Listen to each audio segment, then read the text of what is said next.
Uy, gandang laban to ah. Ito yung mamalit na camera. Sheesh! 10 times zoom. 8 times lang po si iPhone. And as you can see, mas malinaw, mas detalyado. Ito na yung portrait shot. Kung meron ka mag-portrait, guys, tinan mo yung kanyang buhok. Mas detalyado, mas kita mo yung buhok niya, parang painting na po sa iPhone. Grabe talaga ka-sharp si Vivo. Tapos kapag ka madilim, sobrang dilim na to guys. Halos wala ng ilaw. Well, grabe. Actually, in fairness, silang dalawa ay napakagaling sa pag-produce ng magandang image even in very dark situations. What? Pag zoom in naman, wala na. Klarong-klaro talaga kung sino mas okay. At kahit saan ka magtingin, wala talaga guys. Parang siya na talaga. Pero sino ba talaga sinasabi ko? Sino ang mas malupit sa kanilang dalawa? iPhone 17 Pro Max or Vivo X300 Pro? At dito sa akin, ang probably the best cameras in the world right now. Itong dalawang to. And today, we're comparing the two. But it's not about the specs.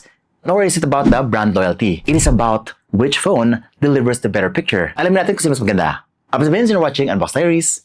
Woohoo! Kung bibili ka ng flagship ngayon, sino mas okay? 80,000 pesos, ito, mas mura. Pero syempre, may pahay ka sa kanyang camera specs. May pahay ka sa kung gano'ng kaganda yung kanyang camera. But before we go to the camera, design mo na. Kasi ito ay important guys. Yung itsura nila. Siyempre naman, pag nag-reflex ka, nag-shoot ka ng ganyan, importante ang itsura ng inyong cellphone. From the grip, komportable ba? Mas pang camera ba yung design na to? The first things first, si iPhone 17 Pro Max. Oh my God. This year's iPhone is very, very charismatic. Especially the cosmic orange that I'm holding right now. Sobrang iconic niya. Kapag nakita mo si orange, ito na po yung iPhone 17 Pro Max. Ito na yung latest. And for many people, ito talaga yung binibili nila. Yung kanyang itsura, yung kanyang dating. And people can distinguish if it's actually the new iPhone. Para may bragging rights ka lagi. O diba? Uy, diba yung bagong iPhone? Of course, kaya-kaya natin. Now, comfort-wise, kapag nawakan mo si iPhone sa likod, may pa-curve siya na konti dito sa gilid. It's very comfortable. Especially kapag naka-casing siya. Si iPhone ay merong camera control button dito. And it kind of functions like a real camera with a shutter dito sa side. And just like that, pwede ka na mag-shoot ng mga photos or video. Ganyan po siya, tingnan. Actually, kung pro talaga sa camera,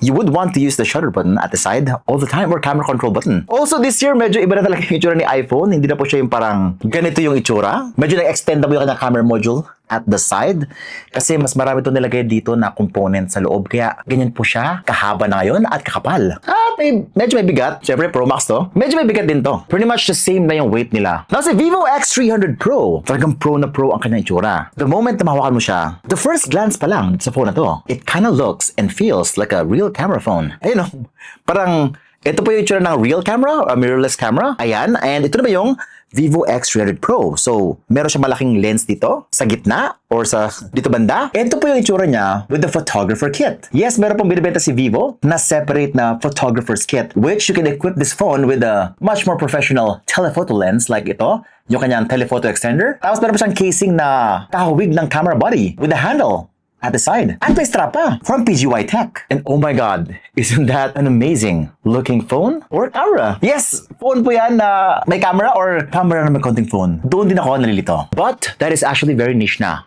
Para sa mga photographers na siguro yun, na seryoso sa kanilang photography on the go at ayaw na magdala ng mga malalaking or bulky na cameras, just bring this Vivo X300 Pro para pro na pro ka at sa pumunta at para less hassle sa travel nyo. Kasi airport kayo, hindi mo na kailangan ilagay sa luggage, pwede mo ilagay lang sa leeg mo lagi. Very handy. Oy, meron siya shortcut button dito!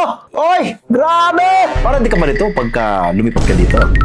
Pwede mo buksan yung camera ng shortcut, parang ganyan. Tapos, pwede kang ganito mag-shoot ng baliktad. Oh, di ba? Shutter! Oh, guys, you can actually use the shortcut button dito. Dahil hindi siya pinangalan na action button, hindi ko rin alam.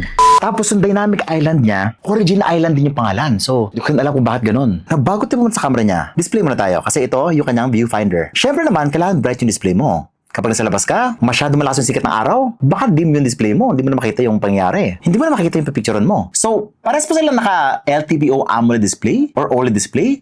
Parehas na silang bright pero umabot po ng 4,500 nits peak brightness. Ito si Vivo X300 Pro. Si iPhone 17 Pro Max naman ay umabot lang ng 3,000 peak brightness. Ito po siya under direct sunlight and as you can see kapag sobrang lakas talaga ng ilaw, dito bumapasok yung usefulness ng ganitong klaseng brightness. Para malinaw lagi yung kinukuha mo. Meron kang 100% visibility. Lalo kapag meron kang mga parts na gustong kunin talaga at very essential sa'yo yung detalye na yun. Hindi pwedeng malabo or dim yung inyong display. Pero kung sa loob naman ng bahay or sa room nyo, walang problema to guys. Parehas mo silang bright inside of your house or inside of a covered area. Parehas mo silang manipis yung bezels, yung mga black sa side. Halos wala na talaga. Oh, by the way, Sabi mo, Vince, naka-Origin Island tong si X300 Pro. Kapag nagpa-play ka ng music, YouTube, tapos may lalabas dyan sa gilid, alam mo na yun, bigla siya nag-oval ng ganyan. Tapos meron yung lalabas na extra buttons like yung pause, play, next, ganyan. Mas maganda nga ito kasi wala masyadong nag-take ng space dito sa taas. May dot lang siya dyan. Ito naman, lagi may pill shape dito sa taas ng iPhone. Ganun din ginagawa kapag kami nagpa-play na music or video. Ayan, nagbago-bago siya ng parang ganyan. Pero tama na yan.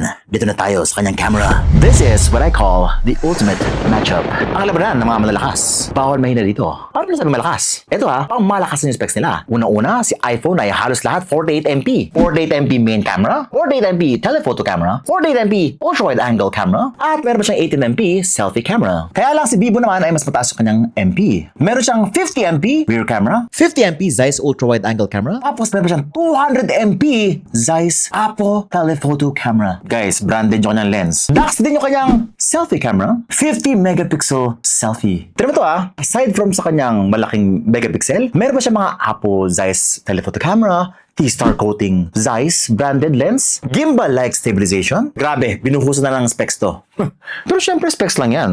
Iba pa rin talaga kapag nakita mo na yung photos. At dyan naman kakatro guys. Hindi porket matindi yung specs, maganda na yung camera. Yan ang like ko sinasabi sa inyo. So kailangan makita nyo to. Eto na, pagka merong challenging light. Masyadong bright yung background. Dito makita kung sino mas okay yung kanyang dynamic range. Mas balance yung kanyang lighting. Yung shadows, may details pa rin. Kayo nang bahalang humusga dyan. Pero parang feeling ko mas okay na ang dynamic range ni Vivo. Excellent. It's no slouch. Especially sa tao. Guys, ito na yung tao Comparison, side by side. Now, portrait shot po to. Ano ba yung portrait?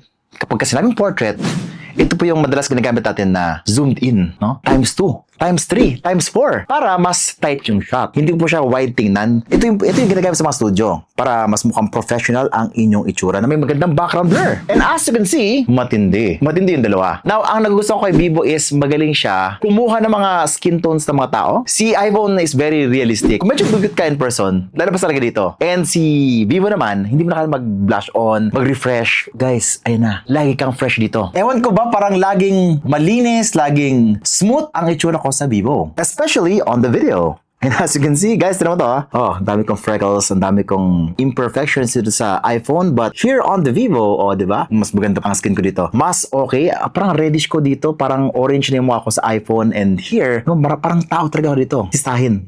Did you see that? Mas okay ang skin tones nyo lagi dito. Mas natural. Mas pleasing to see. Also, guys, meron pa siya mga filters like Zeiss filters dito. Kung ano pa yung professional color na nakuha nyo sa Zeiss cameras na mamahalin, meron po siya dito, which is called Zeiss filters. Ayan. Which is mas pro yung look. Nakapatent pala ito kay Zeiss Bawal to gayahin na iba. So dito nyo lang siya makuha. Kung makita naman kanina is okay yung sa Vivo, then go for it. Kung tao yung subject nyo. Pero kung when it comes to B-rolls, paglalakad sa kung saan-saan, mas stable po to, mas maganda yung autofocusing, at mas detalyado. Yun lang naman sa akin. At parang mas accurate yung colors niya kapag ganito yung mga binibideo nyo. Mga gamit. Now when it comes to zooming naman, ito yung very important sa mga taong gusto mag-portrait shots, wildlife, concert events. So si Vivo ay umaabot ng up to 10 times zoom na merong optical stabilization. Si iPhone naman umabot ng 8 times zoom. And with that, mas mahaba yung range ni Vivo X300 Pro. Mas marami kang pwedeng maabot kapag ito yung gamit mong camera. Hindi lang yan. Even if you go further than 10 times zoom, like 15, 20 times zoom, malinaw na malinaw pa rin siya kasi meron po siyang upscaling na ginagawa after you take the photo. So mas useful po to kapag ka mga concert na sobrang layo. Kung nasa taas kayo, nasa general admission area, you need something like a Vivo X300 Pro. Pero kung meron kang ganito, bakit ka nasa taas? Bakit ka sa likod? May pera ka pala. Sir Vince, naka-utang lang kasi to. Or nakahiram ka sa 10 tao. Tapos yung iba, di mo na binayaran. Bayad ka, 2026 na. Bayad ka. Also, kung marami ka talagang nautangan or marami ka talagang pera, you can even buy the photographer kit, which extends your range even further. Up to 20, 30 times zoom, 40 times zoom. Yes, this thing is crazy. Kasi guys, if you go more than 10 times zoom, madalas process na lang po yan. Digital zoom na po siya. Pero stabilized pa rin po yan. Yun nga lang, if you have the telephoto extender, mariretain mo pa rin yung kanyang quality. With the stabilization, with the details, and dynamic range, andyan pa rin yan guys. Especially the color. You will still be able to retain the color even in low light. Yun po yung maganda sa telephoto extender guys. Now si iPhone naman, umabot ng 40 times zoom. Pero ito yung comparison nila 40 times zoom ni Vivo at 40 times zoom ni iPhone. Ayan. So ito po yung tsura niya guys, no? Ayan. So lumalabas na mas marami pa rin details si Vivo dito. Very soft na po si iPhone. Although, lumalabas na rin po yung pagkamalabo ni Vivo X300 Pro sa 40 times zoom. So make sure naka-telephoto extender ka if you want to go further. Like in a concert. At naggamit na naman ito sa concert. This can replace your Samsung S25 Ultra or 26. So yun lang, si iPhone ay very limited lang sa kanyang 8 times zoom. But for most portrait shots, it's a welcome addition na meron na siyang 8 times zoom kasi before 5 times zoom lang. Kulang na kulang yan for most photographers. At least ito, meron siyang 8 times zoom. With the Vivo X300 Pro, the macro mode needs to be manually activated. This actually gives its users more intentional control over their creative output. I'd go with the Vivo on this one. Sa iPhone naman, pagkabukas mo sa kanya, meron lang dalawang mode dito, which is photo and video, which makes it so much simpler. Kapag medyo madilim, nafi-figure out niya po yon, na-activate yung kanyang night mode. Tama na yan.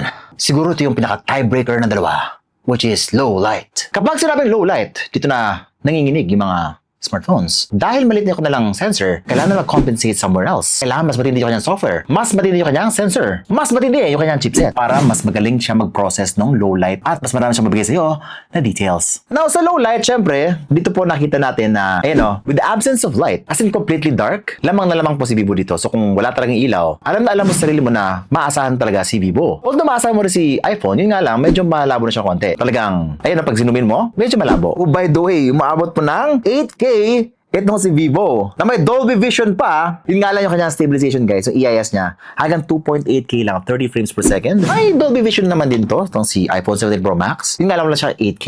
Para sa akin, Vivo ako dito. Kasi having an 8K video option provides future-ready content. Syempre naman, kapag nag-evolve na yung standards ng platforms, it provides greater flexibility in post-production. Eto last, yung kanyang stress test sa light. Tingnan natin kung sino yung mas reliable when it comes to very harsh lighting conditions. Ito kapag tinapat ko sa very glary, grabe yung light. Guys, galing mag-handle talaga. Well, actually, parang feeling ko parang mas okay mag-handle tong si iPhone. Yun lang when it comes to glare, flares, less po yung kay iPhone. And very stable din po yung kay X300 Pro. Ayun. In comparison, medyo shaky siya ng konti. Ayan po yung kay iPhone. Syempre, important din yung battery, no? When it comes to the camera. Kapag ka nabusan ka ng battery, pagka-power off siya, hindi mo siya magagamit. Now, si Vivo X300 Pro ay naka Blue Volt battery po siya. 6,510 mAh Blue Volt battery. Even though malaki yung kanyang battery, manipis pa rin po siya, magaan, at mas pangmatagalan pa. Ito naman, umabot siya ng 5,000 mAh battery. And I can say na mahaba talaga yung kanyang battery. I've used this a lot. Pero mas mahaba talaga yung battery ni X300 Pro. The Vivo X300 Pro's camera module is more prominent, especially when gaming. But this is balanced by a robust gaming suite that keeps gameplay smooth, something I'll dive into shortly. Now sa gaming naman,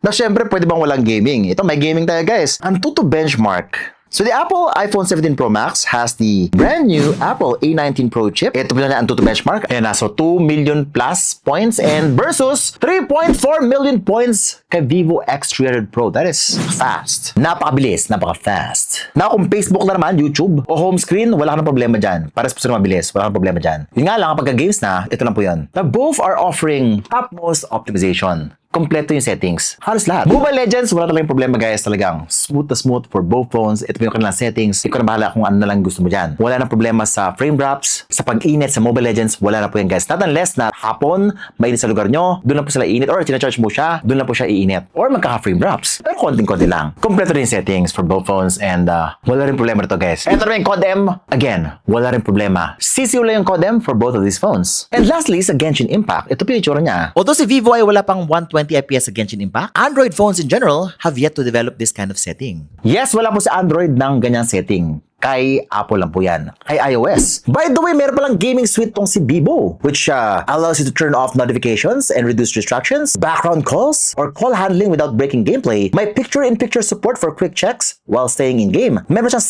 sidebar performance panel and game tools for a more locked-in experience. And you can even overclock your CPU and GPU to further improve the performance of the game. By the way guys, meron ako na-discover just now. Meron pong easy share po tong si Vivo na pwede po siyang maki-airdrop kay iPhone. Yes, posible na po kasi before, impossible po na makipag-usap ito dito using airdrop. If you have easy share on both the iPhone and the Vivo, you can finally easily send yung mga photos niyo from the Vivo to the iPhone or vice versa. No more sana all. Creator-friendly pala to. So pagkatapos ko mag-video dito, pwede ko naglipat agad dito. Tapos, premium na to kasi siya lang yung kaya makipag-usap dito. Now the question is, Sino ang mas okay? Sino ang pipiliin mo? At ang tanong, ilang tao ang uutangan mo? Ito 10, ito 8 lang. Dito ka na, 8 lang eh.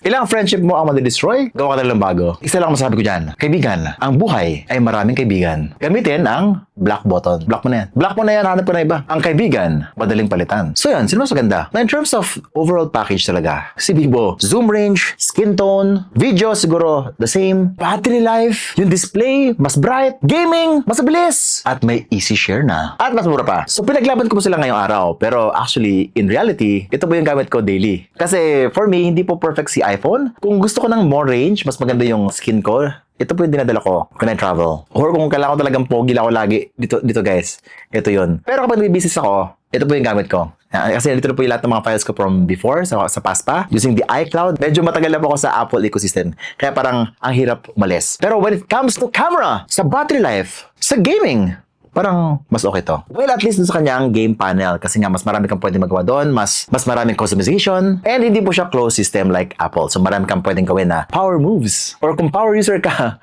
ito po yung gamitin nyo. Ang ganda din ng software nito. Kamukha din. Ay. Pero what do you think? Are you gonna get the Vivo or the iPhone? Let me know guys in the comments below. Sino mas okay sa inyo sa tingin nyo? Kasi syempre, hindi po ako tama lagi. Kayo dapat ang masunod. Pero nyo yan. If you think na mas maganda ang photos ni iPhone, then go for it. Pero kung type nyo yung itsura ni Vivo, then go for it. Nasa nyo po yan. Pero if you want a full 3-month review or 6-month review ng iPhone or Vivo, alam nyo gagawin nyo. Subscribe, hit the bell icon so that you don't miss any of my great content. But since you're watching Unbox Diaries, ooh,